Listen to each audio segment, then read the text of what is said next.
얘네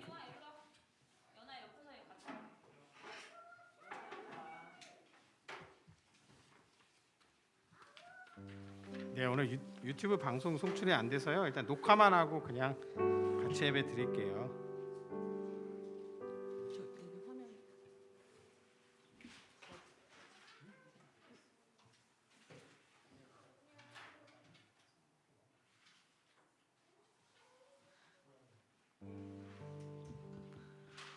네, 오늘 우여곡절이 좀 있습니다. 네, 같이 예배 드릴까요? 우리 같이 하나님께 찬양하며 우리 예배 시작하도록 하겠습니다.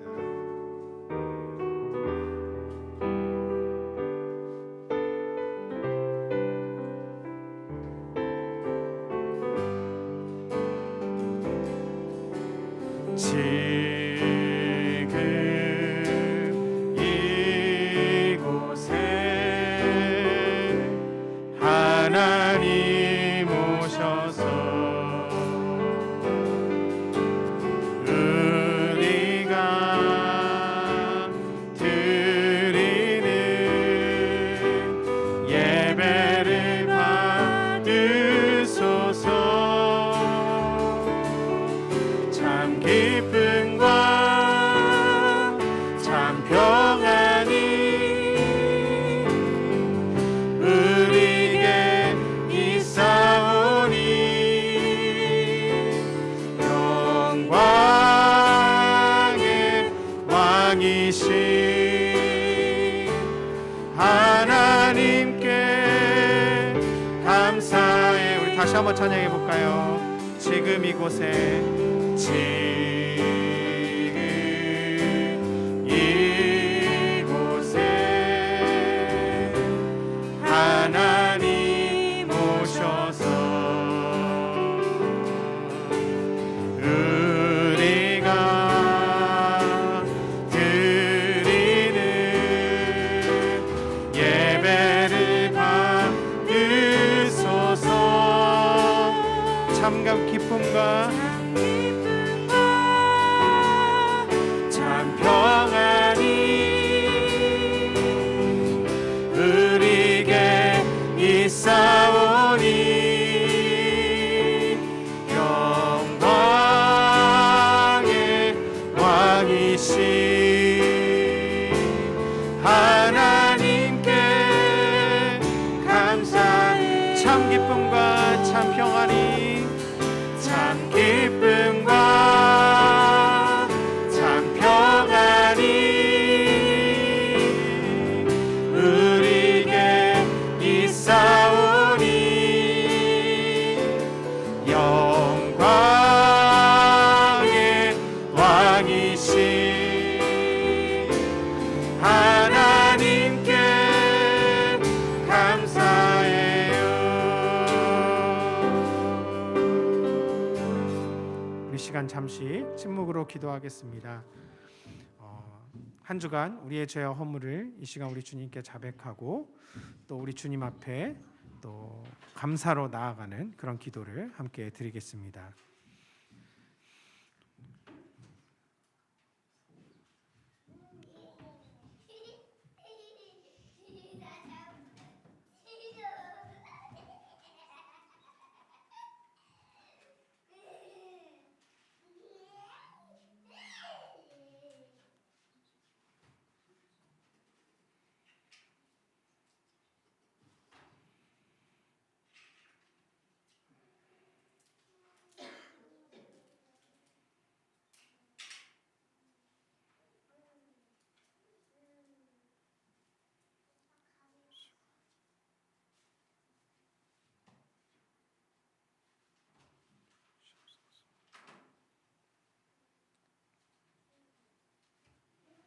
우리 주님의 말씀입니다. 만일 우리가 우리 죄를 자백하면 그는 미쁘시고 의로우사 우리 죄를 사하시며 모든 불의에서 우리를 깨끗하게 하실 것이요. 우리 주님의 말씀을 힘입어 우리가 자백한 모든 죄가 사하심을 입었음을 선포합니다. 우리 사도신경으로 우리의 신앙을 고백하겠습니다. 나는 전능하신 아버지 하나님 천지의 창조주를 믿습니다. 나는 그의 유일하신 아들 우리 주 예수 그리스도를 믿습니다. 그는 성령으로 잉태되어 동정녀 마리아에게서 나시고 본디오 빌라도에게 고난을 받아 십자가에 못 박혀 죽으시고 장사된 지 사흘 만에 죽은 자 가운데서 다시 살아나셨으며 하늘에 오르시어 전능하신 아버지 하나님 우편에 앉아 계시다가 거기로부터 살아있는 자와 죽은 자를 심판하러 오십니다.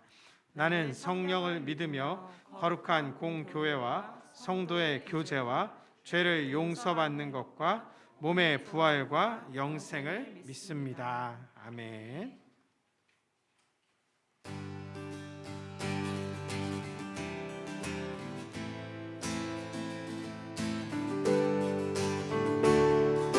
내가 예수 믿고서 죄 사함 받아 내가 예수 믿고서 죄 사함 받아 나의 모든 것 다 변했네. 지금 내가 가는 길 천국 길이요 주의 피로 내 죄를 씻었네. 나의 모든 것 변하고 그 피로 구속 받았네. 하나님은 나의 구원 되시오니 내게 정죄함 주님 밝은 빛 되사오 주님 밝은 빛 되사 어둠의 진이 나의 모든 것 다 변했네. 지금 내가 주 앞에 온전케 되는 주의 공로를 의지함이세. 나의 모든 것 변하고 그 피로 구속 받았네. 하나님은 나의 구원 되시오니 내게 정죄함 없겠네. 내게 성령 임하고 그 크신 사랑 나의 맘에 가득 채우며 모든 공포 내게서 물리치시니 내 맘 항상 주 안에 있도다. 나의 모든 것 변하고 그 피로 구속 받았네. 하나님은 나의 구원 되시오니 내게 우리 3절로 다시 한번 해보겠습니다. 내게 성령 임하고 그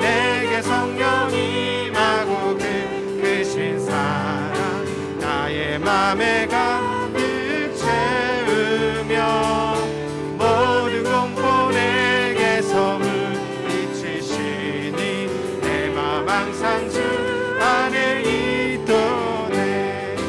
나의 모든 것 변하고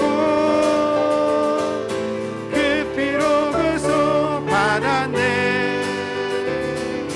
하나님은 나의 구원 되시오니 내게 정죄함 없겠네. 나의 모든 것 변하고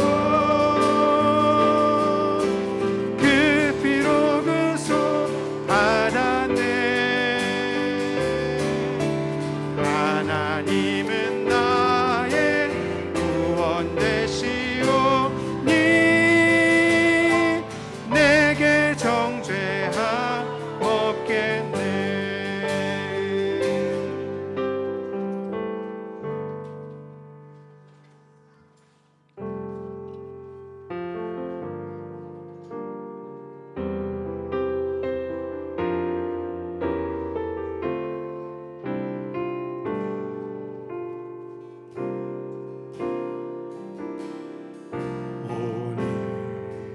이곳에 계신 성령이 우리에게 말씀하시고 우리 가르치소서. 같이 우리 맘 열어주시고 주의 빛으로 밝혀 우리 인도하소서. 오늘 이곳에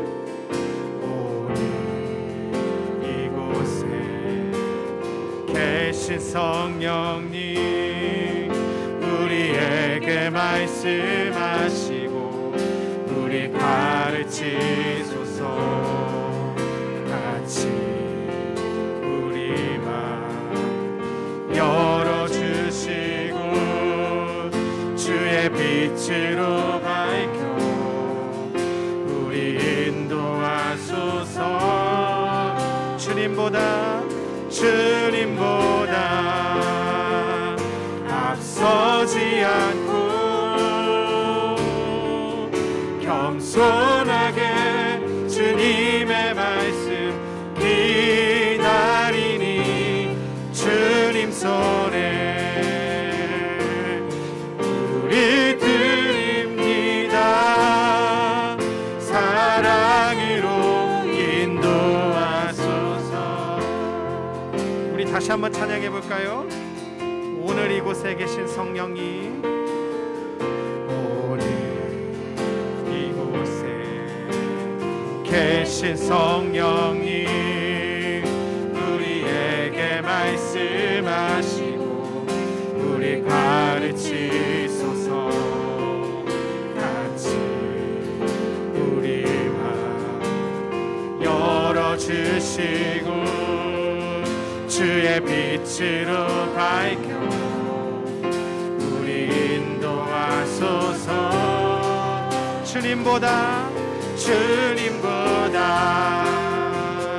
앞서지 않고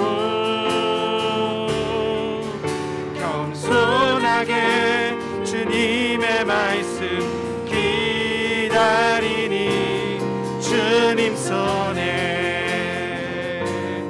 우리 드립니다. 사랑으로 인도하소서. 주님보다 앞서지 않고 주님보다 앞서지 않고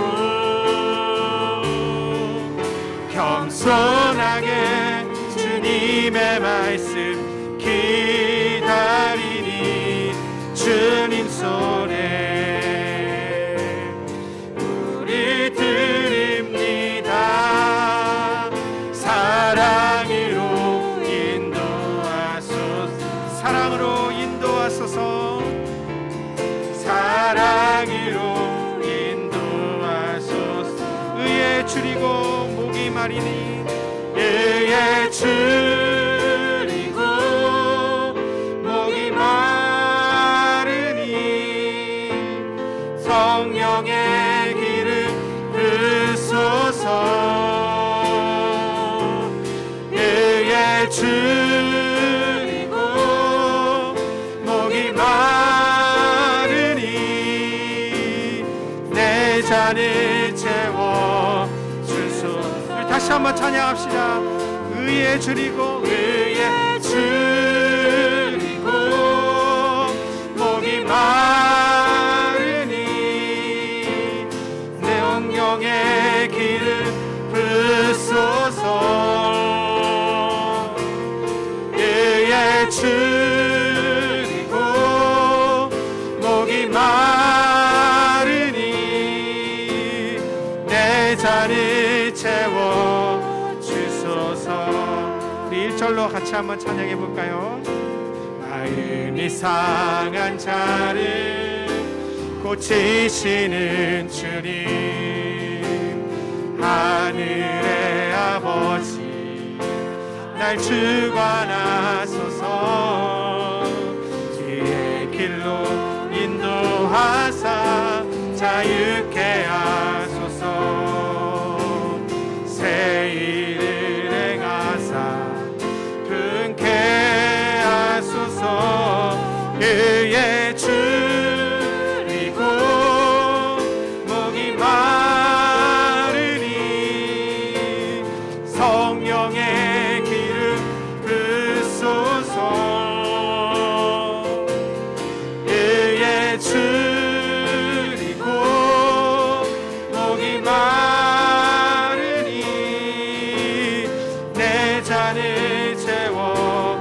다시 한번 찬양합시다. 의에 줄이고 목이 마르니 의에 줄이고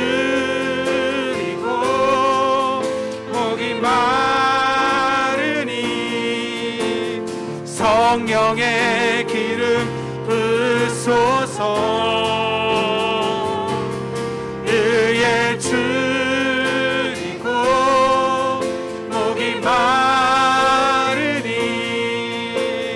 내 잔을 채워 주소서. 우리 시간 함심에 기도했으면 좋겠습니다. 주님, 우리가 상한 마음과 공고한 심령으로 주 앞에 나왔습니다. 주님, 우리가 이 시간 기도할 때에 우리와 함께 하시고 우리 예배를 받아 주시옵소서. 의에 굶주리고 목말라 하나님 나라의 의를 우리의 삶 가운데 추구하기 원합니다. 주님, 우리와 함께 하여 주옵소서.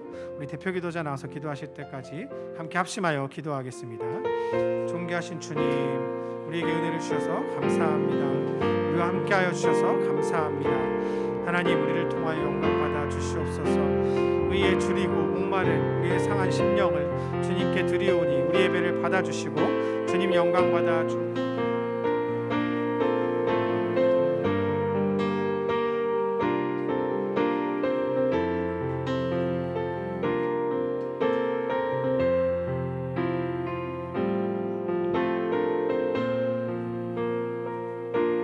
좋으신 아버지 하나님, 주의 이름으로 나왔습니다. 성령님의 인도하심 따라 나왔습니다. 함께하여 주시고 이곳으로 불러주시고 아버지를 향한 우리의 마음 토설하게 하여 주시오니 주님 감사합니다. 무엇보다도 기쁨과 감사와 즐거움의 찬양으로 앞에 예배하여야 하오나 우리의 거짓된 마음에 숨겨진 것을 토설하고자 하오니 불쌍히 여겨 주옵소서. 아버지여, 주신 화목함으로 화목하지 못한 것을 주께서 아시나니 우리 마음 자복하게 하여 주시옵시고 연약한 향동 이음예시아 공동체 안에서 함께 형제의 연으로 살아가는 우리들 그 마음 표면만 나타나게 하지 마옵시고 주님 보시고 아시오니 불쌍히 여겨주옵소서. 연약한 공동체입니다. 가정마다 아픔과 슬픔과 괴로움으로 고통하고 있고 소음하고 있습니다. 주님 불쌍히 여겨 주옵소서. 부부간의 관계 속에서도 헤아리지 못하는 아픔 때문에 상처 주고 상처받으며 그 고통의 마음 갖고 나왔습니다. 주님, 이 마음 주님의 십자가 앞에 내려놓으니 해결하여 주옵소서. 가정마다 연로한 부모로 말미암아 어찌하지 못하는 가슴 아픈 마음으로 나왔습니다. 상한 마음으로 나왔습니다. 주의 말씀으로 위로하여 주시옵시고 거짓 때문에 가증됨으로 주님 앞에 가면 쓰지 아니하게 하여 주옵소서. 상한 심령 통회하는 마음으로 아바 앞에 구하옵나니 아버지여 불쌍히 여기소서. 이 연약한 우리들 주의 은혜 없이는 살 수 없는 우리들임을 자복하오니 불쌍히 여겨주시옵시고 주의 크신 은혜와 사랑으로 붙들어 주옵소서. 직장 가운데에서도 동료들과 함께하지 못하는 갈등의 마음 갖고 나왔습니다. 주님 위로하여 주시고 주의 방법으로 인쳐 주옵소서. 상한 심령 나왔습니다. 주님 박대하지 마시고 돌보아 주옵소서. 기쁨과 감사의 찬양을 드리고 싶어하오나 아버지여 우리 마음에 눌린 무거운 짐 다 말 못하는 우리의 생각과 연약한 부모들을 위한 어찌하지 못하는 방황하는 마음 붙잡아 주옵소서. 우리도 마음껏 찬양하며 기뻐하며 즐거움으로 아바 앞에 간구하며 찬양하기를 원하오나 심히 두렵건대 말씀드리오니 우리 마음 너무나 무겁습니다. 주님 말씀하신 그 말씀 수고하고 무거운 짐진 자들아 다 내게로 오라 내가 너희를 쉬게 하라 하신 말씀을 그 약속 살펴보아 주옵소서. 오늘이라는 이 시간에 그 말씀 우리에게 이루어 주시옵고 그 말씀으로 말미암아 위로와 힘을 얻게 하여 주옵소서. 입술로는 형제를 사랑하여 자녀를 사랑하고 자매를 사랑한다 하나 이것은 입술의 노래일 뿐이요 우리의 마음은 나의 분주함으로 헤매고 있사오니 통회하는 심령으로 아바 앞에 나와 아래는 모든 주의 자녀들 그 마음 가운데 참된 평강과 위로로 충만케 하여 주옵소서. 주님, 무엇으로 주님 앞에 아뢰야 될지 모르는 벙어리와 같은 자입니다. 눈이 있어도 보지 못하는 자요 귀가 있어도 듣지 못하는 자입니다. 성령님 어디를 가시든 어디에 있든 주님을 바라보는 주의 십자가 앞에 엎드리게 하여 주옵소서. 고민하고 고통하는 마음, 상처받은 마음, 상처 준 생각들, 자녀들을 어떻게 돌봐야 될지 모르는 담담함에 있는 마음 위로하여 주시고 말씀에 길을 비춰 주옵소서. 이 시간 마음껏 주를 찬양하고자 하오나 우리 마음이 애통합니다. 슬픕니다. 함께하지 못하는 형제 자매들 이 시간에도 주님 찾아가 주시고 위로하여 주시고 그 마음감에 참된 평강으로 역사하여 주옵소서. 한나의 간구를 들으시고 주의 종을 통하여 말씀하심으로 현장에서 이루신 주님, 오늘도 동일한 역사가 이곳을 통해 전해지게 하여 주시옵시고 이를 위하여 세워주신 주의 종 위에 성령의 충만함으로 역사하여 주옵소서. 성령님 동행하시되 그 입술을 주장하여 주사 말씀을 선포할 때 열매 맺게 하여 주옵소서.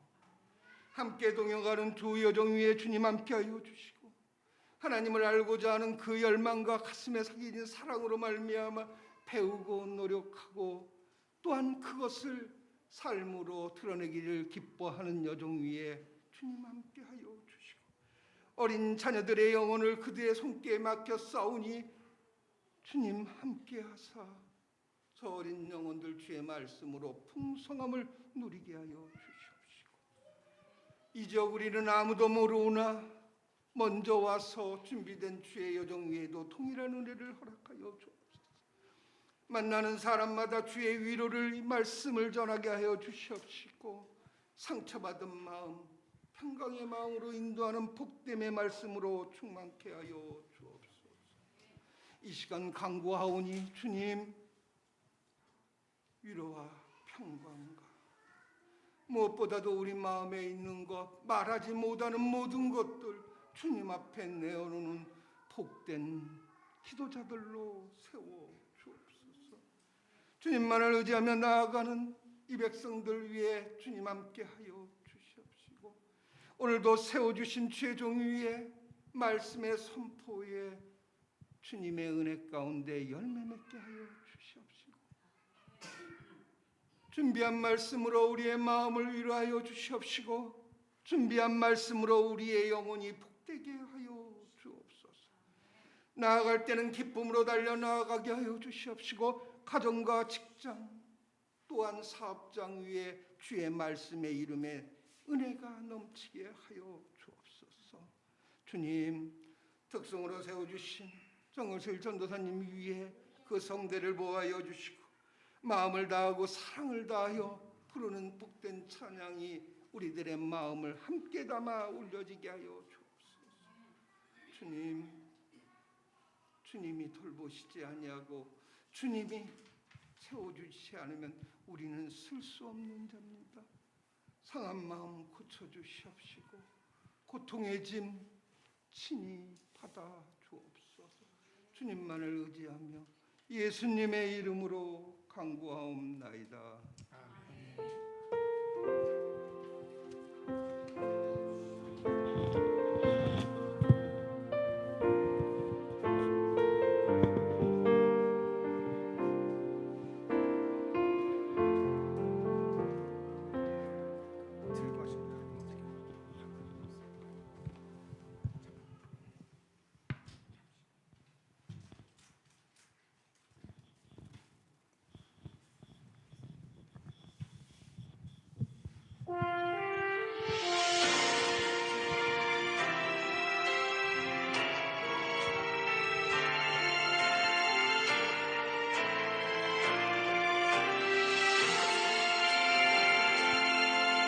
지금 서 있는 이곳에서 높임을 받으소서. 내가 밟는 땅 주님의 땅이니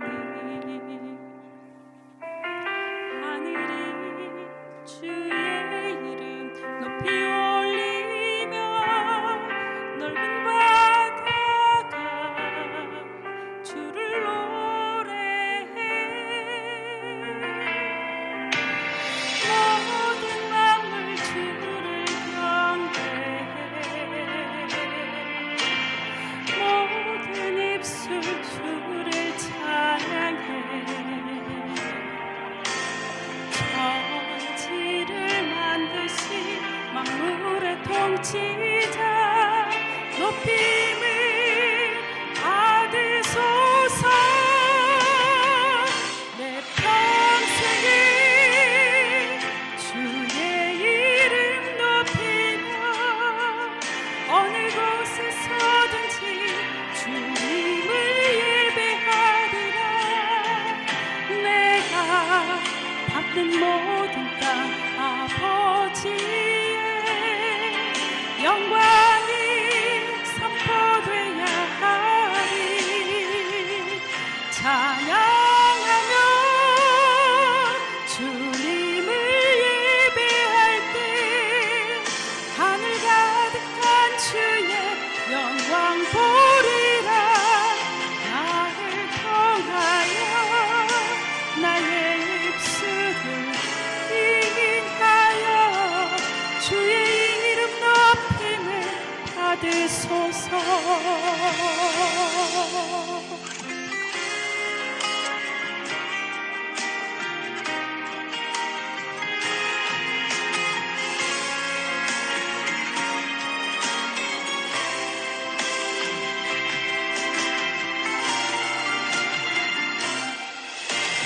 모든 만물 주를 경배해. 모든 입술 주를 찬양해. 천지를 만드신 만물의 통치자 높임을 받으소서. 내 평생을 주의 이름 높이며 어느 곳에서든지 주님을 예배하리라. 내가 밟는 모든 땅 아버지의 영광이 선포되야 하리. 찬양하며 주님을 예배할 때 하늘 가득한 주의 영광 보리라. 나를 통하여 나의 입술을 인하여 주의 이름 높임을 받으소서. 나를 통하여 나의 입술을 인하여 주의 이름 높임을 받으소서.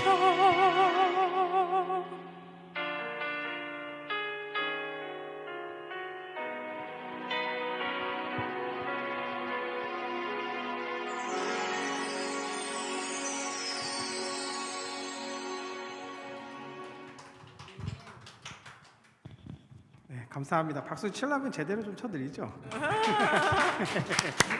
수고하셨습니다. 네, 너무 감사합니다. 네, 우리 같이 하나님 말씀 볼까요?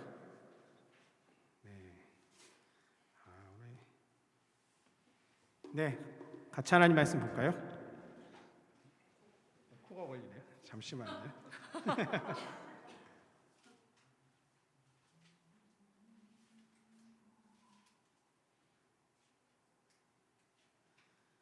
코를 껐는데. 마이크 시험 중 하나 둘 셋. 네, 그냥 적당히 해볼게요. 사도행전 8장 같이 보겠습니다. 네, 사도행전 8장 26절에서 40절입니다. 사도행전 8장 26절에서 40절. 네, 같이 교독하겠습니다. 사도행전 8장 26절에서 40절입니다. 제가 먼저 26절 읽을게요. 주의 사자가 빌립에게 말하여 이르되 일어나서 남쪽으로 향하여 예루살렘에서 가사로 내려가는 길까지 가라 하니 그 길은 광야라.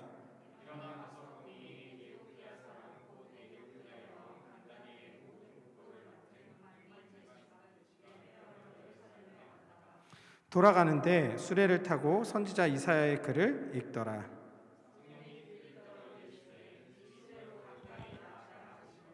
빌립이 달려가서 선지자 이사야의 글 읽는 것을 듣고 말하되 읽는 것을 깨닫느냐.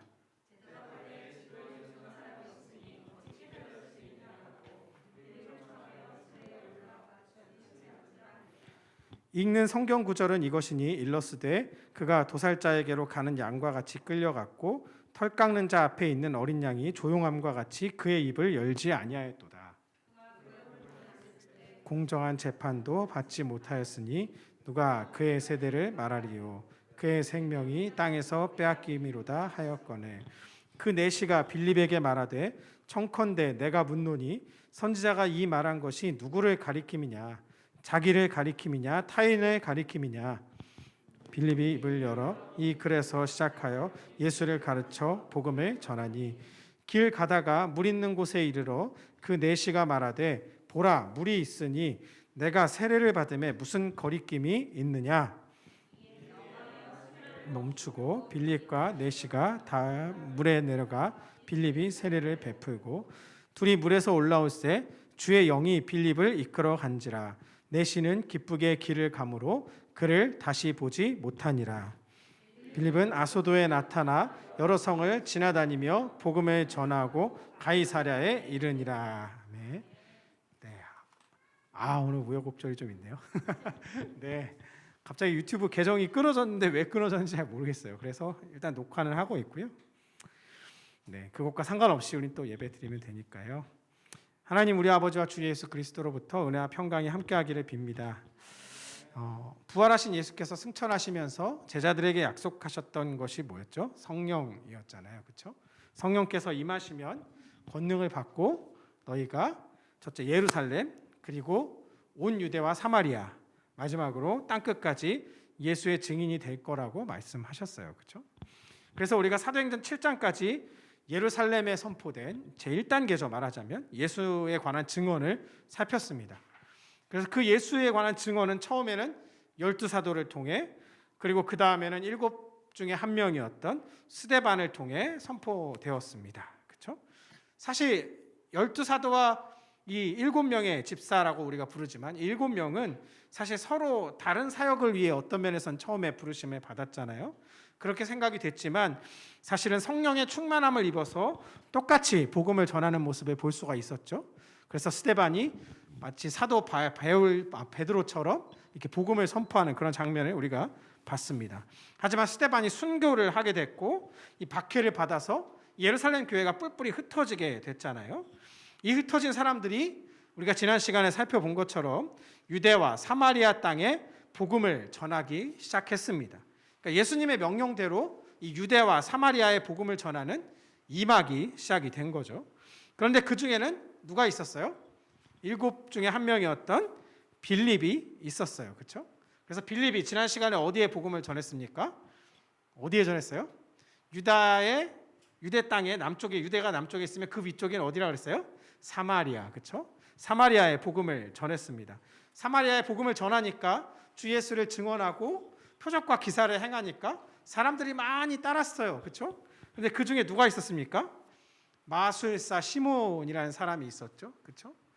근데 이 시몬이 처음에는 전심으로 복음을 믿으면서 세례를 받고 빌립을 따라다니면서 하나님 나라의 일들을 보고 듣고 따르는 듯 했는데 하지만 그렇게 끝까지 따르지 못했죠. 그렇죠?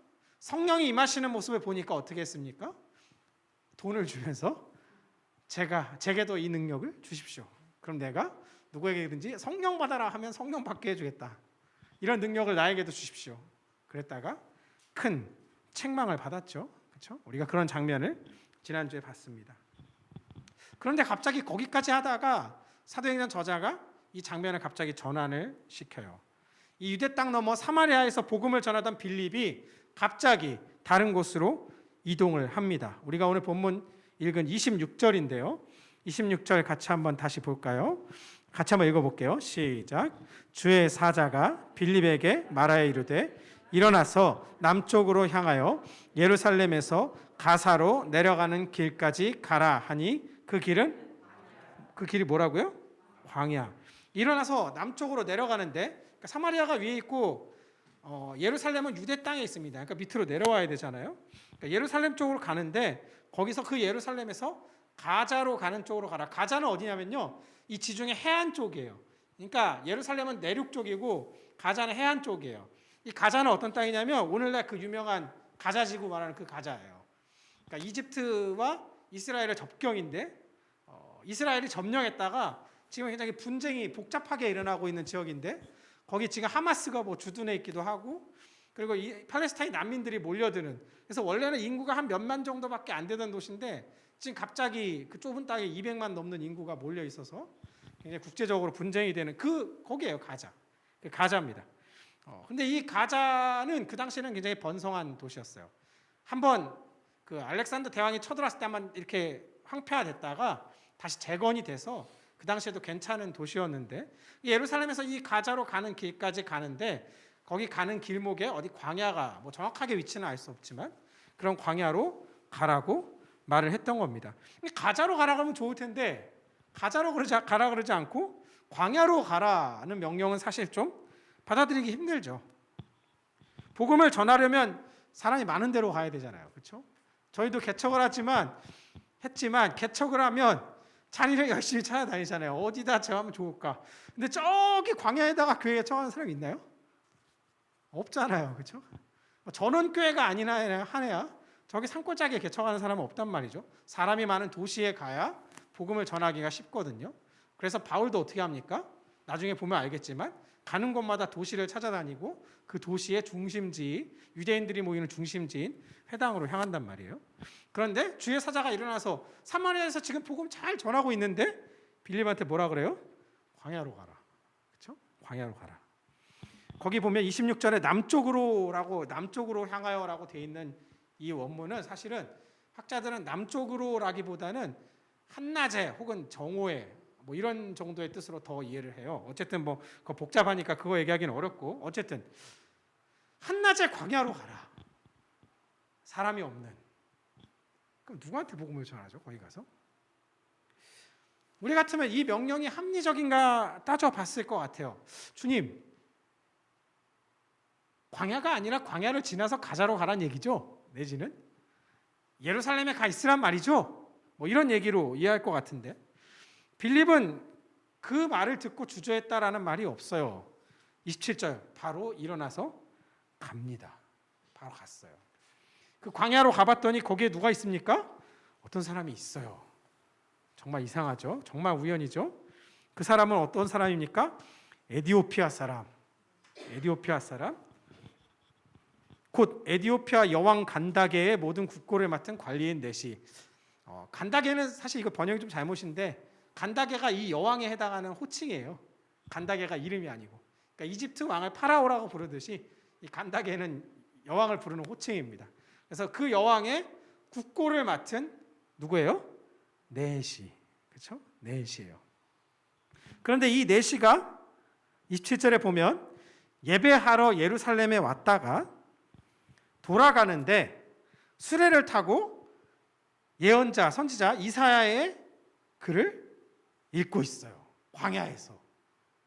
참 이런 이런 우연도 없죠. 그렇죠? 참 어떻게 이렇게 만났을까요? 사실 사마리아에서 복음을 잘 전해서 공동체가 커졌으면 거기에 말뚝을 받고 딱 세우고 교회 세우고 이제 직분자 세우고 막 하면 좋겠는데 주의 사자는 지체 없이 빌립을 끌어내어 광야로 보냅니다. 그런데 그 광야에 하필 에티오피아의 여왕의 모든 국고를 맡은 넷이가 수레를 찬 채 성경을 읽고 있습니다. 근데 그 넷이는 예루살렘에 예배하러 갔다가 왔어요. 근데 좀 여기서 이상한 게 있어요. 넷이는 사실 예배 드리러 들어갈 수가 없어요. 신명기 23장에 보면 남성의 이 성기를 상한 자나 혹은 내시는 여호와의 총회에 들어갈 수가 없어요.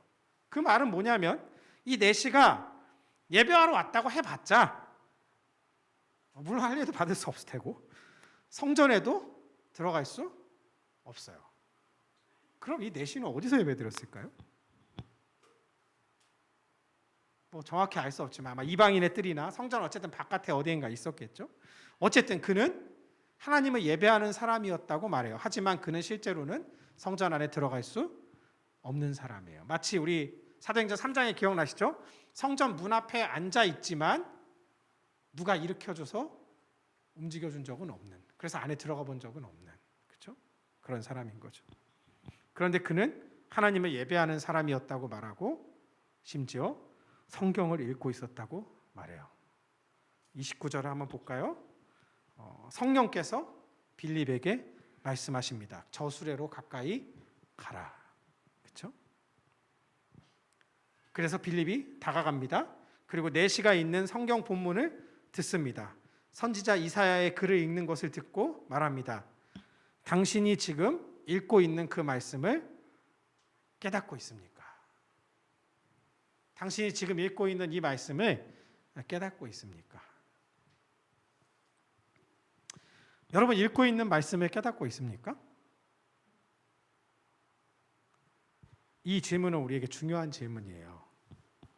그리스도인은 성경을 누구나 중요하다고 여기죠. 심지어 성경을 안 읽어도 성경이 중요하지 않다고 말하는 사람은 없을 거예요. 그렇죠? 하지만 읽은 말씀을 깨닫고 있느냐고 물으면 사정이 좀 달라지죠. 그렇죠? 여기서 우리가 오해하는 부분이 있는데 성경의 어떤 내용을 파악했다고 해서 그것을 깨달았다라고 말하지는 않는다는 거예요. 사도행전 저자는 이 성경의 내용을 파악하는 것을 깨닫는다라고 말하지 않아요. 분명히 이 에티오피아의 내시도 이 성경이 무슨 얘기인지 대략 알고 있었어요. 그렇죠? 32절하고 33절 보세요. 어떤 맥락이 없어도 여러분이 어떤 문맥이 없어도 대략의 내용은 알 수 있어요. 그가 어떤 사람이 있는데 도살자에게로 가는 양과 같이 끌려갔다. 그럼 그는 누구예요? 그렇죠? 털 깎는 자 앞에서 어린 양이 털 깎는 그 양치기 앞에서 가만히 있는 것처럼, 그런데 그는 반항하지 않고 가만히 있었다. 그렇죠? 그가 굴욕을 당했을 때 공정한 재판을 받지 못했다. 누가 그의 세대를 말할 수 있겠는가? 그의 생명이 땅에서 빼앗겼다. 내용을 파악하는 데는 아무 문제가 없어요. 여러분 성경 읽으면 사실 뭐 옛날에 쓰여진 책이니까 물론 문화가 달라서 이해하지 못할 부분이 있을 수 있지만 기본적인 내용은 다 알고 있어요. 그렇죠? 하지만 내시에게는 궁금증이 생겼죠. 대체 이 그 사람이 누구냐는 겁니다. 이 그가 예언자 이사야 자신을 말하는 거냐 아니면 다른 누군가를 말하는 거냐. 문제는 뭐냐면 이 이사야 본문의 그가 누군지 이 에티오피아 내시에게 알려줄 다른 누군가가 필요했다는 거예요. 그래서 어떻게 합니까? 성령께서 그 다른 누군가를 그 자리로 보낸 것이죠. 핵심은 말씀의 해석자를 보내주시는 주체가 누구냐는 거예요. 말씀의 해석자가 빌립이냐, 뭐 바울이냐, 뭐 대단한 신학 교수님이냐, 그게 아니라 그 해석자를 보내주신 주체가 누구냐는 거예요. 그렇죠? 오늘 본문에서는 그 주체가 주의 사자 혹은 성령이라고 얘기하는 거죠. 주의 사자가 가만히 잘 사역하고 있는 빌립을 광야로 보내고 성령께서 그를 내시의 수레로 다가가도록 밀어붙인다라는 것이죠. 이 말씀의 주체가, 이 말씀을 해석하시게 하는 주체가 성령 하나님이라는 사실은 사실 정말 중요해요. 왜냐하면 이 이사야 본문을 읽었던 사람들은 내시 한 명이 아니었기 때문이죠. 그 당시 웬만한 유대인들은 이 본문을 다 읽거나 들었어요. 물론 내시처럼 이렇게 책을 가지고 다니긴 어려웠어요. 왜냐하면 이런 두루마리를 가지고 있다는 건 굉장한 부자거든요. 그러니까 유대인들은 거의 이런 책은 없어요. 하지만 회당에서, 성전에서 그 이사야 말씀이 절기 때마다 울려 퍼지는 걸 들어요. 그렇죠? 심지어 어떻게 생각합니까? 이 그 사람이 메시아다. 그 메시아가 우리를 해방하기 위해 오실 거다. 많은 유대인이 그런 메시아를 기다리는 사상을 가지고 있었잖아요. 그렇죠? 그가 메시아라는 것까지 알았어요. 하지만 그 메시아가 예수일 수는 없었어요. 왜요? 신명기 말씀에 따르면 나무에 달려 죽은 자는 저주를 받은 사람이라. 그래서 해가 지기 전에 그를 나무에서 내려서 시신을 매장해야 된다. 왜? 그는 저주를 받았으니까. 그런데 예수라는 자가 나무에 매달려 죽었다. 그 자가 메시아? 이건 율법의 정면으로 어긋나잖아. 유대인들은 그 말씀을 읽고 있는데 그 말씀에 나타나는 그가 예수라고 생각할 수는 있어요? 없어요? 없어요. 그래서 고린도후서 3장에 보면 바울이 그렇게 얘기해요. 고린도후서 3장 나중에 한번 읽어보세요. 13절에서 16절인데 제가 간단히 말씀드리면 그러나 그들의 마음이 완고하여, 그들은 유대인들, 오늘까지도 구약을 읽을 때 그 마음을 덮고 있는 수건이 벗겨지지 않고 있습니다. 그러나 그 수건은 그리스도 안에 있을 때 벗겨질 것입니다. 같은 본문을 읽는데 왜 어떤 사람은 예수께서 바로 그 사람이다라고 믿을 수 없는 걸까요? 왜 어떤 사람은 믿는 걸까요? 그래서 우리는 구원은 오직 하나님께 속한다라고 말할 수밖에 없어요. 최근에 얼마 전에 제가 이제 인터넷에 보니까 그런 질문이 또 나오더라고요. 너무 지겨워 죽겠어요. 세종대왕 구원을 받았을까요? 이순신은 구원을 받았을까요? 구원 받았다고 생각하시는 분, 구원 안 받았다고 생각하시는 분. 우리는 예수님 태어나기 전에 세종대왕 있었으면 그 사람, 세종대왕 태어나기 전은 아니죠. 뒤인데 어떻게 예수님 못 들었는데 구원 못 받았겠네요? 그런 식의 논리에 익숙하다는 거예요. 근데 구원은 하나님의 소관이고 우리가 세종대왕이나 이순신이 구원을 받았냐 안 받았느냐를 얘기할 수는 없어요. 그게 복음이 전해졌느냐 안 전해졌느냐? 그걸 얘기할 수는 없어요. 목회 현장에 오랫동안 있으면서 이 구원에 대한 강박관념, 그러니까 이 개인의 구원은 중요한데 역으로 이 구원에 대한 강박관념을 갖고 있는 많은 사람들을 봐요. 그래서 가까운 이가 내가 전도하는데 듣지 않아요, 교회 안 나와요 하면서 고통당하는 많은 사람을 봐요. 여러분도 쉽게 마주하실 거예요. 그런 사람들. 남편, 아내, 자녀, 부모, 친구, 직장 동료. 그중에는 기독교에 무관심한 사람도 많겠지만 교회 다녀본 사람도 분명히 거의 다 교회 다녀봤겠죠. 성경도 읽어봤고 심지어 교회에 열심히 참여했던 사람들도 있을 거예요. 그렇죠? 그들이 왜 교회를 떠났습니까? 혹은 왜 교회에 나오지 않습니까? 교회가 잘못해서, 사람과의 관계에 치여서, 다른 게 더 좋아서 등등 수많은 여러 가지 이유를 댈 수 있겠죠. 그런데 우리가 누군가를 구원받게 할 수는 없어요. 우리가 누군가를 깨닫게 할 수는 없어요. 그럼 우리가 할 수 있는 일은 뭡니까? 없습니까? 성령의 이끌림에 순종하여 자기가 있어야 할 자리에서 그 자리에 있었던 한 이방인, 고자에게 말씀을 해석해 줬을 따름이에요. 이게 지금 에어컨이 냉방을 건물 자체가 꺼가지고 안 돼요. 네. 우리가 할 수 있는 것은 뭐냐면 우리가 선 자리에서 우리에게 허락된 사람에게 하나님께서 우리에게 알려주시는 복음을 해석해줄, 들려줄 따름이에요. 그것이 때로는 말로 이루어지고 때로는 우리의 삶으로 이루어지죠. 그런데 그것을 인도하시는 주체는 우리가 누구라고 얘기합니까? 성령이라고 얘기하죠. 그리고 그 성령을 통해 각 사람을 자라게 하시는 분은 누구예요? 우리가 지금 고린도전서 읽고 있잖아요. 누구예요? 하나님이잖아요. 그렇죠? 그래서 뭐예요? 바울은 씨를 뿌리고 아볼로는 물을 줬지만 자라게 하는 사람 누구라 그랬어요? 하나님이라 그랬잖아요. 그런데 우리는 걱정해요. 왜 안 자라요? 왜 안 자라요? 이건 뭐예요? 하나님 왜 안 자라게 해요? 라는 것과 같은 거예요. 사실은 우리가 할 수 없는 것을 하려고 하는 것이죠. 물론 우리의 마음은 이해가 돼요. 우리의 마음 아픔은 이해가 돼요. 내 친한 사람들이 복음을 듣기를 바라는 그 마음은 이해가 돼요. 하지만 우리는 우리의 역할을 넘어서는 것을 근심하면서 걱정하면서 요구하는 것 같아요. 오늘 본문으로 다시 돌아오면 오늘 좀 밖으로 많이 나갔는데 이 수많은 유대인이 사실은 이 말씀을 들었지만 그 그를 예수라고 말하지는 않았어요. 오늘 우리 아이들도 너희는 나를 누구라 하느냐, 이게 정체성에 대한 질문이거든요. 어떤 사람은 세례 요한이라고 합니다. 어떤 사람은 예레미야, 엘리야라고 합니다. 어떤 사람은 선지자 중에 하나라고 합니다. 그러면 너희는 나를 누구라고 하느냐, 그렇죠? 수많은 유대인이 거부하고 돌아섰던 그 말씀 앞에 지금 뭐예요? 한 이방인 그리고 고자가 복음을 들고 있습니다. 듣고 있습니다. 그리고 세례를 받았죠. 36절 한번 보세요. 뭐라고 얘기합니까? 내시가 직접 말하죠. 야, 물이 있다. 내가 세례를 받는데 뭐가 문제가 있을까요? 자기가 먼저 지금 세례를 달라고 말하죠. 참 사도행전을 읽으면 읽을수록 오늘날 우리와 너무 좀 다른 모습이 많이 나타나요. 우리는 보통 세례 좀 받게 공부하자고 세례 좀 받자고 얘기해도 안 받으려고 하잖아요. 겨우 끌고 와가지고 다음에 만나. 네.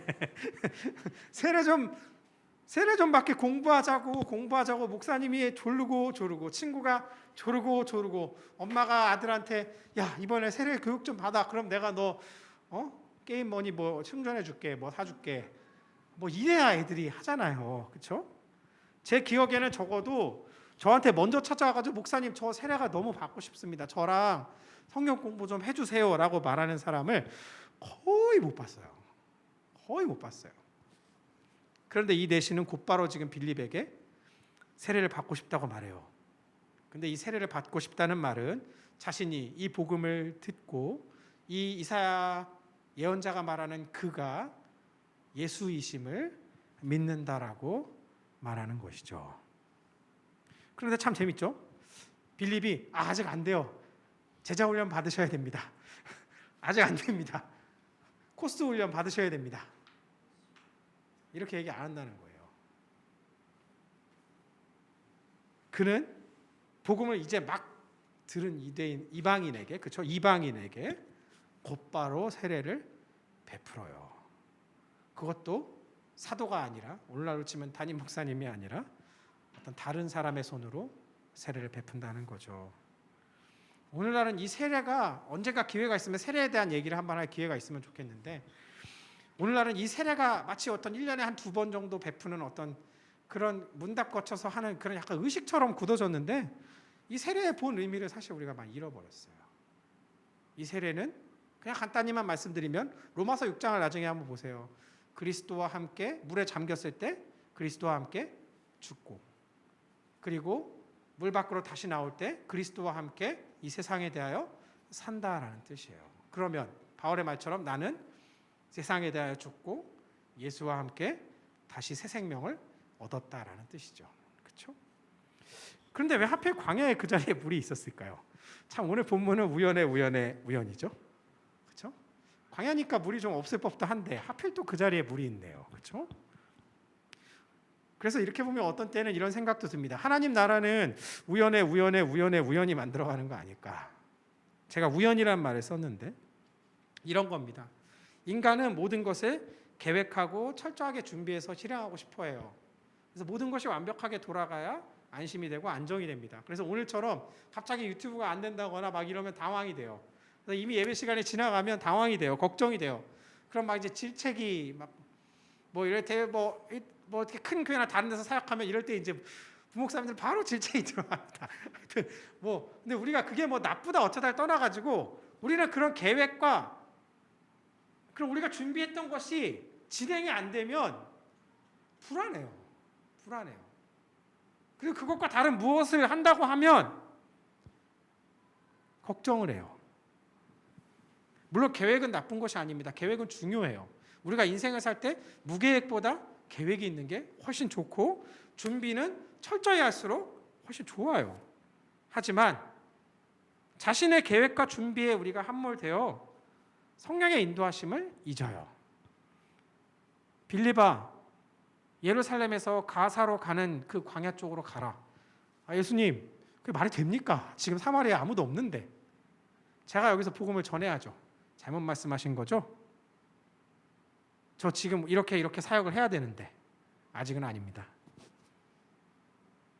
복음이 잘 전해지고 있는데 사마리아를 떠나야 하는 이유는 뭘까요? 그렇죠? 그것도 다른 도시 뭐 가자로 가라는 것도 아니고 예루살렘으로 가라는 것도 아니고 광야로 가라는 이유는 뭡니까? 이 모든 일이 인간 편에서는 우연이잖아요. 우연히 광야로 나갔는데 우연히 만났는데 그것도 하필 넷이에요. 이디오피아 넷이에요. 그리고 근데 그가 심지어 성경을 읽고 있어요. 거의 웬만한 사람은 성경을 가지고 있을 수가 없는데 그래서 복음을 전했더니 심지어 들어요. 들었는데 심지어 또 물에 있어요. 세례를 받아요. 어떻게 이런 우연의 이 우연이 일어나냐는 거죠. 이 우연을 하나님께서는 한 사람을 위해서 준비했다는 거죠. 그리고 이 일을 계획하신 이유는 제가 이제 한번 소설을 써봤는데 뒤이어 나오는 이사야서의 말씀을 더 이루시기 위함이 아닐까 생각해봤습니다. 39절 한번 보실까요? 일단 오늘 본문 39절에 보시면요 이렇습니다. 네. 둘이 물에서 올라와서 주의 영이 빌립을 이끌어갑니다. 서로 헤어집니다. 내시는 기쁘게 길을 가므로 다시는 그를 보지 못하였다. 내시는 왜 기뻤을까요? 내시는 왜 기뻤을까요? 복음을 들어서 세례를 받아서 뭐 그런 이유겠죠. 그런데 저는 여기서부터 소설을 한번 써봤습니다. 내시가 길을 가면서 이사야 성경을 계속 읽기 시작합니다. 아까 53장 읽었잖아요. 그 다음 몇 장 읽겠어요? 54장 읽겠죠. 그러다가 이제 55장을 읽겠죠. 그러다 또 어디로 가냐면 읽다 보면 어디로 가요? 56장을 읽겠죠. 그렇죠? 이사야 56장 한번 펴볼까요?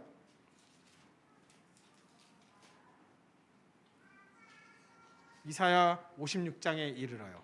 이사야 56장을 펼쳐보서 눈으로 보세요. 제가 1절에서 8절을 천천히 읽어볼게요. 따라와 보세요. 여호와께서 이같이 말씀하시기를 너희는 정의를 지키며 의를 행하라.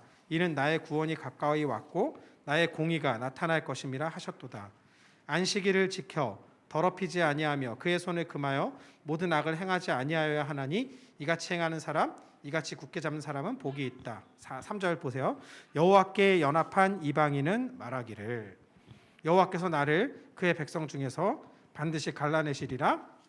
그러니까 나를 유다 백성과 이스라엘 백성과 갈라낼 거다라고 말하지 말고 그다음 뭐가 나옵니까? 고자도 말하기를. 그렇죠? 저는 이 글자를 읽으면 딱 이거 난데? 이렇게 생각했을 것 같아요. 나는 마른 나무라 하지 말아라.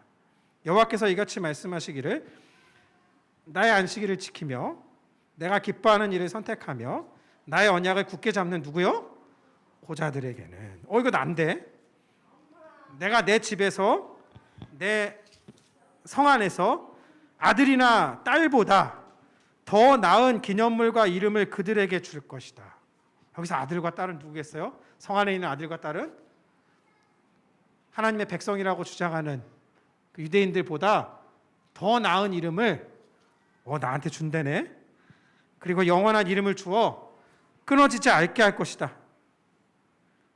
그리고 또 여호와와 연합하며 그를 섬기며 여호와의 이름을 사랑하며 그의 종이 되며 안식일을 지켜 더럽히지 아니하며 나의 언약을 굳게 지키는 이방인마다 내가 그를 나의 집으로 인도하여 드릴 것이다. 그렇죠? 나는 하나님의 아들 딸이라고 주장하는 유대인이나 어떤 다른 사람보다 더 하나님의 사랑을 받는 이방인이구나. 고자구나 하는 사실을 알았겠죠. 그런데 생각했을 것 같아요. 이거 소설입니다. 계속. 그런데 안식일은 어떻게 지키지? 나는 유대인이 아닌데. 그러다가 좀 더 읽어보니까 58장으로 갑니다. 58장에 가니까 또 이래요. 쭉 좀 읽다 보면 3절쯤부터 볼게요. 우리가 금식하되 어찌하여 주께서 보지 아니하시며 우리 마음을 괴롭게 하되 어찌하여 주께서 알아주지 않으십니까? 보라 너희가 금식하는 날에 오락을 구하며 온갖 일을 한다. 쭉 넘어가서 6절 내가 기뻐하는 금식은 내가 기뻐하는 절기는 내가 기뻐하는 안식일은 흉악의 결박을 끊어주며 풀어주며 멍에의 줄을 끌어주며 압제당하는 자를 자유하게 하며 모든 멍에를 꺾는 것이 아니겠느냐. 또 줄인 자에게 내 양식을 나누어 주며 유리하는 빈민을 집에 들이며 헐벗은 자를 보면 입히며 또 내 고륙을 피하여 스스로 숨지 아니하는 것이 아니겠느냐. 그렇죠? 13절 만약 안식일에 내 발을 금하여 뭐 이렇게 지키면 그럼 뭐예요? 안식일을 지킨다는 것은 이런 것이구나. 흉악의 결박을 풀어주고 멍에의 줄을 끌어주고 압제당하는 자를 자유하게 하며 모든 멍에를 끊어주는 것이구나. 그렇죠? 그래서 예수님이 어떻게 하십니까? 안식일에 사탄에게 얽매여서 18해 동안 전혀 펼 수 없었던 꼬부라져 있던 여인을 펴주시잖아요. 그렇죠? 그러니까 유대인들이 왜 안식일에 일하냐? 그러니까 뭐라 그래요? 안식일에 그 매인자를 풀어서 자유하게 하는 게 맞냐 틀리냐. 그렇죠? 뭐 소설입니다. 물론 내시가 그렇게 성경을 해석했다는 보장도 없고 이후에 그렇게 살았을 거라는 보장은 없어요. 하지만 저는 그렇지 않았을까 생각도 좀 해봅니다. 만약에 내시가 이사야 56장을 제대로 읽었다면 그 다음에 하지만 우리는 여기서 성령 하나님의 인도하심과 그 인도하심에 순종하는 한 사람을 통해서 이방인 고자에게 이사야 53장의 복음이 선포되어 이사야 56장의 말씀이 실현되는 것을 봅니다. 그렇죠? 만약에 내시가 깨달았을지 못했을지 몰라도 우리는 깨달을 수 있잖아요. 그렇죠? 그가 우리를 위하여 고통받음으로 하나님의 집 바깥에 있다고 여겨지는 사람들이 나음을 입고 하나님의 집에 안에 있다고 생각하는 사람들보다 더 나은 이름을 얻게 되었다. 그렇죠? 우리는 이걸 알고 있잖아요. 그렇죠? 그런데 참 재밌는 게 그렇게 하나님의 말씀이 임재해서 실현되는 장소가 지금 어디예요? 광야잖아요. 광야. 그렇죠? 스데반이 설교했을 때 뭘 설교했어요? 너희가 성전에 있다고 얘기하고 너희가 율법을 가지고 있다고 얘기하는데 너희 조상들이 하나님을 만난 곳은 광야였고 하나님의 백성으로 부르심을 받은 곳은 광야였고 그들이 하나님의 말씀을 들었던 곳 그리고 그들이 성막을 세웠던 곳도 광야였어. 그렇죠? 그래서 그들이 자랑하는 성전 안에서가 아니라 성전 바깥에서 광야에서 하나님의 말씀이 선포되는 것이죠. 네. 그래서 복음이 지리적으로는 지금 유대 땅을 통과하고 있지만 이 이디오피아 사람들은 어떤 사람이냐면 그 당시에는 이 세상 땅 끝에 살고 있다고 생각됐던 그런 사람들이에요. 그래서 이디오피아 내시에게 복음을 전했다는 것은 바꿔 말하면 이미 복음이 땅 끝까지 선포되고 있기 시작한다는 뜻이에요. 그렇죠? 이렇게 하나님 나라가 확장되는 거죠. 말씀을 맺겠습니다. 성령의 인도하심을 따르면 우리는 사실 전에 전혀 의도하지 않았던 방향으로 나아갈 수도 있어요. 그렇죠? 우리가 계획했던 바와 다른 방향으로 나아갈 수도 있어요. 제가 전에 두 가지를 몇 번 말씀드렸죠. 심리 조작이 없는 예배, 프로그램이 없는 공동체. 그건 무질서와 무계획을 말하는 게 아니고요. 우리가 어떤 방식으로 임의로 무언가를 조작해서 우리 안에 무언가를 끌어내는 것. 그런 거를 지양하고 하나님의 인도하심에 우리를 맡기는 그러한 공동체가 됐으면 좋겠다라고 생각하는 겁니다. 기꺼이 우리 것을 내려놓고 따를 수 있느냐라고 주님이 물으실 때 우리가 좀 신실하게 순종하기를 원합니다. 그렇게 못해서 사실 때때로 어리석지만 주님께 순종할 때 하나님 나라는 우리가 생각하지 못한 방식으로 확장이 돼요. 야, 그렇게 복음이 전파되고 막 사람들이 막 이렇게 주님께 오는 그 사마리아에서 왜 갑자기 나를 떠나라 하느냐? 그렇죠? 그가 떠나서 이디오피아 내시가 복음을 듣고 그가 에티오피아로 돌아갔을 때 물론 성경은 그 뒤에 이야기를 하고 있지 않지만 복음이 아마도 전해지지 않았을까.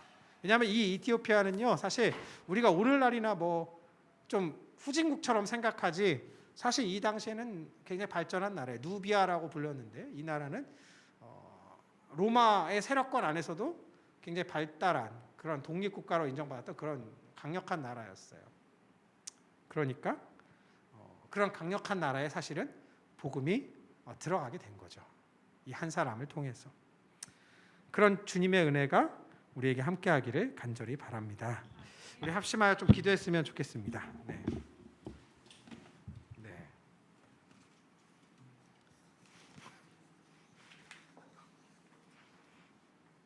네.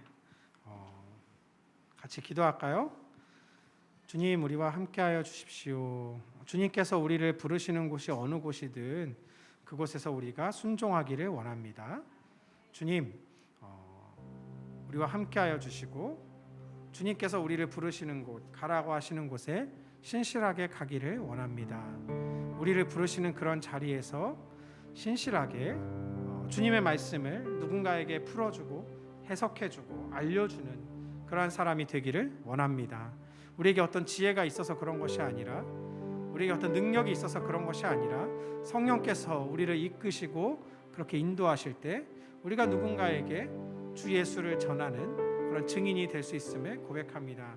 그런 증인의 삶을 한 주간 살아가게 하여 주옵소서. 우리 다짐하는 기도를 함께 잠시 좀 드리겠습니다. 존귀하신 주님, 우리에게 은혜를 주셔서 감사합니다. 하나님,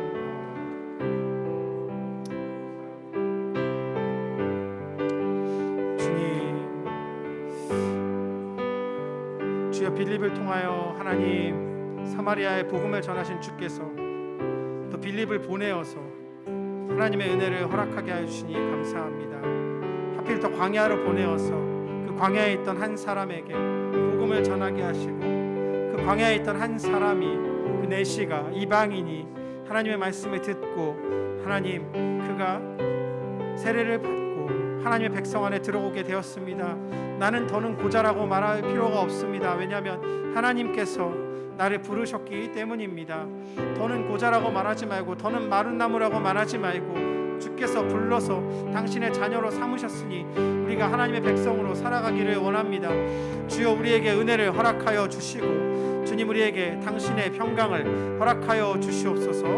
주님, 우리에게 신실하게 하나님의 은혜를 따를 수 있는 능력을 허락하여 주시기를 원합니다. 주여, 우리와 함께하여 주시고 우리에게 당신의 은혜를 이 한 주간 베풀어 주옵소서. 주 예수의 증인으로 한 주간 살아갈 수 있는 은혜를 우리에게 허락하여 주시옵소서.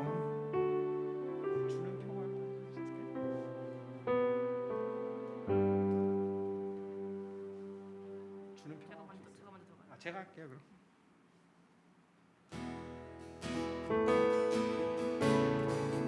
주는 평화, 주는 평화, 막힌 담을 모두 허셨네. 주는 평화, 우리의 평화, 우리의 평화, 주는 평화, 주는 평화, 막힌 담을 모두 허셨네. 주는 평화, 우리의 평화, 우리의 평화,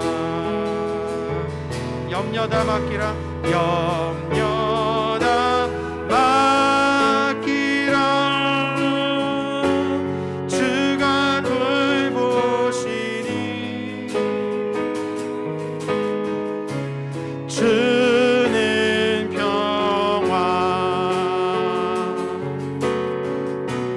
우리의 평화, 염려다 맡기라. 주가 돌보시니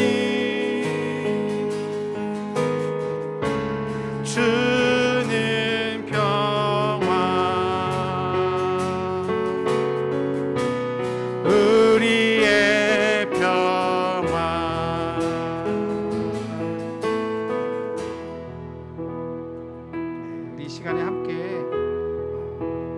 주님께서 우리에게 허락하여 주신 성찬상 앞으로 나아가도록 하겠습니다.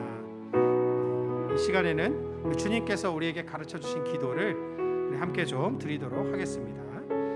하늘에 계신 우리 아버지, 아버지의 이름을 거룩하게 하시며 아버지의 나라가 오게 하시며 아버지의 뜻이 하늘에서와 같이 땅에서도 이루어지게 하소서. 오늘 우리에게 일용할 양식을 주시고 우리가 우리에게 잘못한 사람을 용서하여 준 것 같이 우리 죄를 용서하여 주시고 우리를 시험에 빠지지 않게 하시고 악에서 구하소서. 나라와 권능과 영광이 영원히 아버지의 것입니다. 네, 우리가 늘 말씀드렸던 것처럼 종교개혁자들은 두 가지의 말씀을 얘기했습니다. 하나는 들리는 말씀, 우리가 함께 낭독하는 말씀과 또 목회자 입을 통해 선포된 하나님의 말씀을 들리는 말씀으로 얘기했고요. 또 하나는 보이는 말씀, 주님께서 우리에게 자신을 주신 것을, 주님의 몸과 피를 주신 것을 기념하면서 주님의 몸과 피를 눈으로 보면서 함께 먹고 마시면서 거기에 동참하는, 우리 주님의 죽으심과 부활에 동참하는, 그래서 이 모든 것을 눈으로 보고 손으로 만져보고 또 그리고 입으로 먹는, 그렇게 경험하는 그러한, 그래서 눈으로 보이는 그러한 말씀을 우리에게 제정해 주셨습니다. 그래서 이 시간 우리가 함께 주님의 성찬을 나누겠는데요, 빵을 떼서 나눠드리면 주님 감사합니다 말씀하시고 잔에 찍어서 드신 후에 자리로 돌아가시면 되겠습니다. 우리 밖에 계신 분들도 좀 같이 나와 하실까요?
오늘 찬양이 바뀌었는데 뭐예요?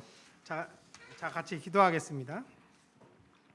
존귀하신 주님, 우리와 함께해 주셔서 감사합니다. 우리를 위해, 이 창조 세계를 위해 당신의 몸과 피를 찢어주시고 피를 흘려주셔서 감사합니다. 주님의 몸과 피를 먹고 마시며 주님과 함께 교제하며 주님과 함께합니다. 주님께서 다시 오실 그날까지 주의 죽으심과 부활을 전하게 하여 주옵소서.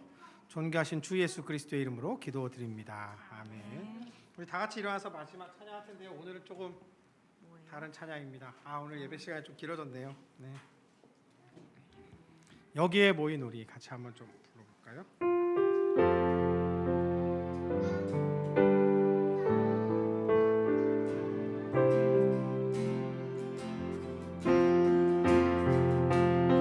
여기에 모인 우리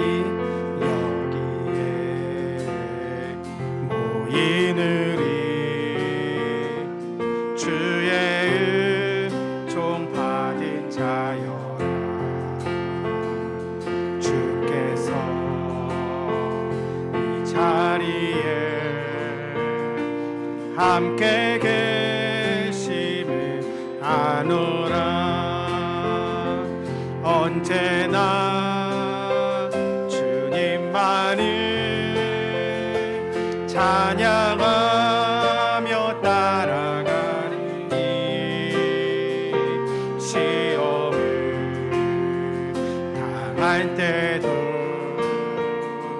함께 계심을 믿노라. 이 믿음 더 굳세라. 주가 지켜 주신다. 어두운 밤에도 주의 밝은 빛 인도하여 주신 주님이 뜻하시니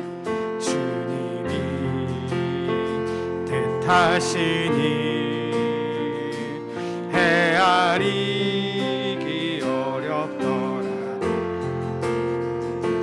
언제나 주 뜻 안에 내가 있음을 아노라. 사랑의 말씀들이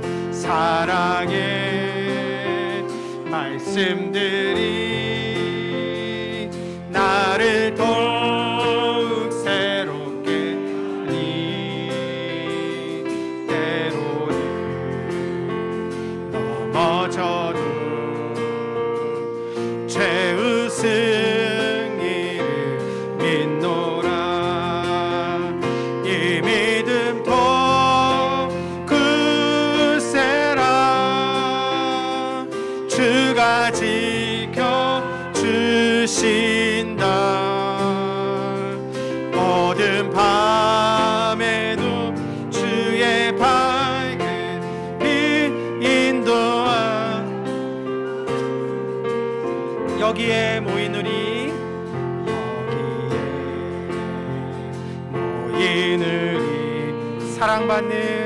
사랑받는 주의 자녀. 주께서 뜻하신 일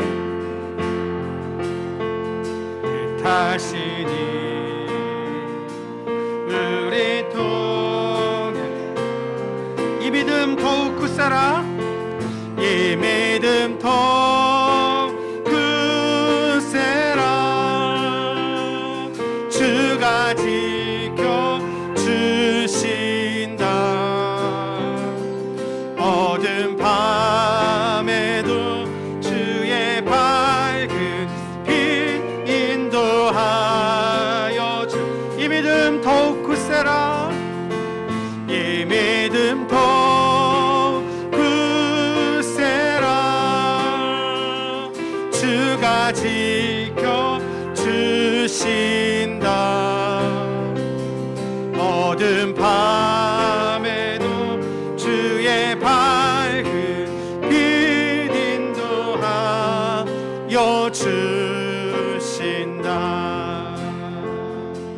이 시간 서로를 바라보면서 좀 축복했으면 좋겠습니다. 저를 따라서 해보실까요? 주님께서 당신에게 복을 주시고 당신을 지켜주시며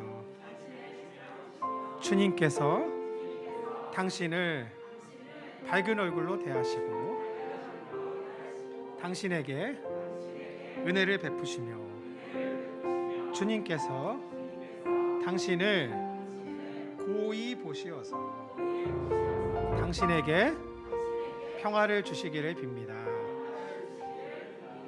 우리 주 예수 그리스도의 은혜와 하나님의 사랑과 성령의 교통하심이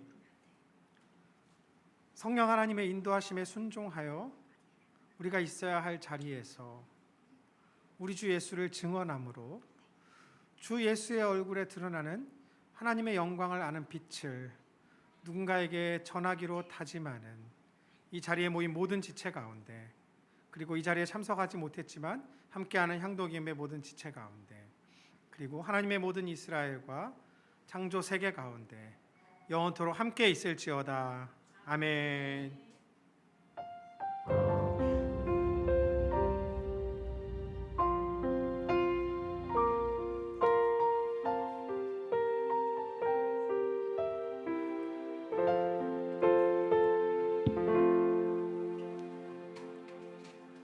네, 예배 마쳤습니다. 네, 광고 좀만 드릴게요. 예, 오늘 뭐 방송 사고가 있어서 좀 예배도 늦게 시작했는데 여러분, 네, 죄송합니다. 그리고 여기가 이제 에어컨이 더 이상 이제 에어컨 냉방이 안 돼서요. 건물 전체가 이제 에어컨 냉방이 끝나서요.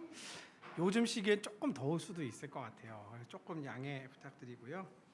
네, 간식 교재 함께 나눠주시고 온라인 수요 기도회가 이제 고린도전서 5장을 같이 읽고 기도하는 시간 갖겠습니다. 금요일 오전 11시에 기도회 있는데요. 시간 되시는 분은 함께 또 참여해 주시고요.